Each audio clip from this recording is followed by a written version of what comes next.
Leopoldo Clemente, el príncipe que murió de la forma más cruel, versión extendida.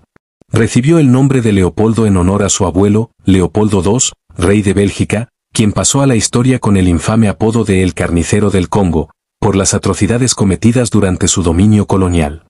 Leopoldo Clemente nació con un legado manchado de sangre, una fortuna inmensa y un destino marcado por las expectativas de una familia rota por la ambición. Único hijo varón, la familia esperaba que se casara con una heredera de sangre noble, alguien que pudiera mantener la pureza del linaje y expandir aún más los lazos políticos. Pero la historia no siempre sigue el camino trazado. Leopoldo Clemente se enamoró de una mujer que no pertenecía a su mundo. Y aquel amor, tan humano como trágico, lo llevaría directo al infierno.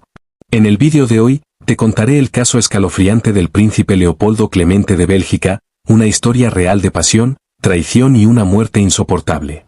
Si ya estás suscrito, no olvides dejar tu like y tu comentario, eso ayuda muchísimo. Y si te apasionan las historias de la realeza y los secretos de las grandes casas reales europeas, este canal es para ti. Suscríbete y activa la campanita para no perderte nada. Para entender el peso que cargaba Leopoldo Clemente, hay que mirar a sus antepasados. Su abuelo, el rey Leopoldo II de Bélgica, era hermano de Carlota, quien fue emperatriz de México junto a su esposo, el archiduque Maximiliano de Austria. Ambos eran hijos de Leopoldo I de Bélgica, quien era tío de la reina Victoria de Inglaterra. Sí, como puedes ver, la familia real europea era una red densa de primos y alianzas estratégicas. Leopoldo II se casó a los 18 años con María Enriqueta de Austria, prima del emperador Francisco José I. Pero como era común, su matrimonio fue un arreglo político más que una unión amorosa. Tuvieron 4 hijos, un niño llamado Leopoldo, que murió joven, y 3 niñas, Clementina, Luisa y Estefanía. El heredero varón, el primer Leopoldo, falleció trágicamente en 1869 a los 9 años, tras caer en un lago y contraer una neumonía. Su muerte devastó al rey y deterioró aún más su ya frágil relación con su esposa. El matrimonio se disolvió emocionalmente, y luego físicamente. María Enriqueta se retiró a un balneario en 1895 y murió en 1902. Entre las hijas, una tuvo un destino particularmente oscuro, Estefanía, casada con el archiduque Rodolfo, el príncipe heredero del imperio austrohúngaro, que apareció muerto junto a su amante adolescente, Mary Betzera, en un misterioso pacto suicida en Mayerling. Y así llegamos a Luisa, la madre de nuestro protagonista. Luisa se casó con el príncipe Felipe de Sajonia-Coburgo-Gotha y Coari. El matrimonio fue otra unión de conveniencia sin amor. Luisa, rebelde e inconforme, pronto comenzó a tener amantes. Los escándalos de infidelidad fueron vox populi en la corte, causando humillación constante a su marido y a toda la casa real. A pesar de ello, tuvieron 2 hijos, el príncipe Leopoldo Clemente y la princesa Dorotea. Pero la situación en casa era insostenible. Luisa llegó al extremo de provocar un duelo entre su esposo y uno de sus amantes, el conde Gesa. Finalmente, en 1897, abandonó al príncipe Felipe. Un año después, perdió la custodia de sus hijos, quienes decidieron quedarse con su padre. La relación entre Leopoldo Clemente y su madre fue siempre tensa, hasta el punto de convertirse en rechazo mutuo. Él la despreciaba abiertamente. Nacido el 19 de julio de 1878, Leopoldo Clemente fue criado con los privilegios de un futuro príncipe millonario. Heredero de la rama Coari, su familia poseía tierras y títulos provenientes de la princesa María Antonieta Coari.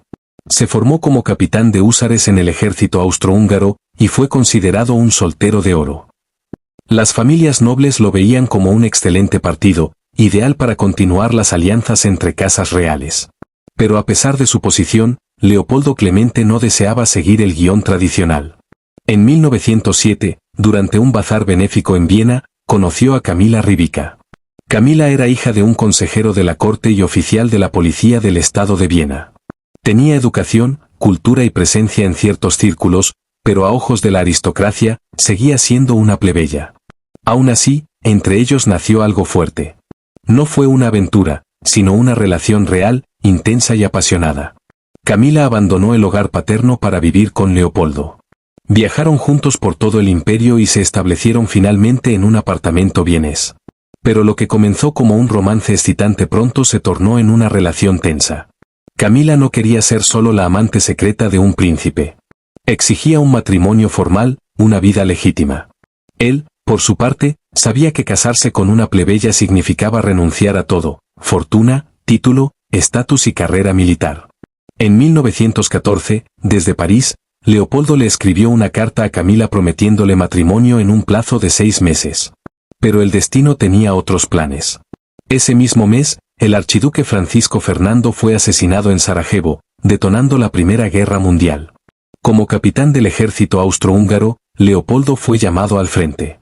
Para tranquilizar a Camila, le prometió que la nombraría su heredera y que, en caso de su muerte, recibiría 2 millones de coronas austrohúngaras. Camila no se conformó. Exigía la boda. La tensión entre ellos aumentó. Camila comenzó a lanzar amenazas, chantajes y a manipular emocionalmente a Leopoldo, que cada vez estaba más distante. Él se negaba rotundamente al matrimonio, repitiendo excusas y evasivas. Sabía que su padre jamás permitiría la unión, y que su destino se arruinaría. Camila, frustrada, se volvió más intensa. No quería dinero, quería un lugar legítimo a su lado. Finalmente, Leopoldo decidió cortar la relación. Para evitar el escándalo, le ofreció una compensación descomunal: 4 millones de coronas. El 17 de octubre de 1915, la citó en su apartamento de Viena. La reunión sería breve.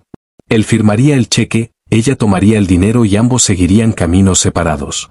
Pero Camila tenía otros planes. Acudió al apartamento armada. Le disparó 5 veces a quemarropa. Luego, le lanzó una botella de ácido sulfúrico al rostro. Por último, se disparó a sí misma en el corazón y murió al instante. Los vecinos escucharon los alaridos del príncipe, quien, entre gritos y agonía, se arrastró por el suelo buscando ayuda. La escena era de pesadilla. Cuando llegó la policía, encontró a Camila muerta, semidesnuda, tirada junto a la cama. El príncipe, aún con vida, estaba desfigurado, sin un ojo y con la mitad del rostro destrozado. Camila fue incinerada en Alemania en diciembre de 1915. Pero el calvario de Leopoldo apenas comenzaba. Sobrevivió, durante 6 meses. Se sometió a múltiples cirugías, pero el dolor físico era insoportable, tanto como el emocional. La tragedia se convirtió en un escándalo mayúsculo que llenó portadas de periódicos en toda Europa. En un contexto donde la muerte era rutina debido a la guerra, la historia de un príncipe desfigurado por su amante perturbó incluso a la nobleza más endurecida. Para muchos, la historia fue una advertencia. Para otros, un castigo. La propia madre del príncipe, Luisa de Bélgica, escribió en sus memorias que su hijo murió de forma tan horrible porque había osado repudiarla. Así de tensa y rota era su relación. Leopoldo Clemente falleció finalmente tras 6 meses de agonía, a los 37 años. Fue enterrado en la cripta de la iglesia de San Agustín en Coburgo. Su fortuna no fue heredada por Camila, como había prometido. En su lugar, pasó a manos de su sobrino nieto, el príncipe Felipe Josías. La dinastía siguió, pero su historia quedó marcada para siempre por una de las muertes más crueles de la historia real europea. Y así terminó la vida de un hombre que lo tenía todo, pero que eligió el amor sobre el deber. Un amor que, lejos de salvarlo, lo destruyó. Si te impactó esta historia, deja tu like, comenta qué parte te pareció más increíble, y no olvides suscribirte para más historias ocultas.